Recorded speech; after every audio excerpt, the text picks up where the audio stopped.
BNP সুযোগ পেলে দেশ বেঁচে দিত।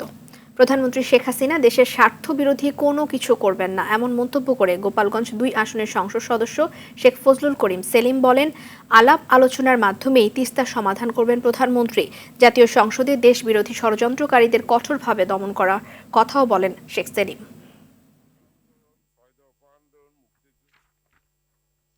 তোমরা সুযোগ পেলে বাংলাদেশকে পাকিস্তানের হাতে তো বিক্রি করে দিতা, এমনি দিয়ে দিতা।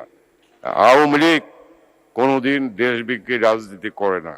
বাংলাদেশে কারো কাছে দেশ বিক্রি করে নাই। মাননীয় প্রধানমন্ত্রী কারো কাছে দেশ বিক্রি করাটা দূরের কথা, এদেশের স্বাধীনতা বিন্দু মাত্র নস্যাৎ হবে সেটা বঙ্গবন্ধুর মেয়ে কখনো মানবে না।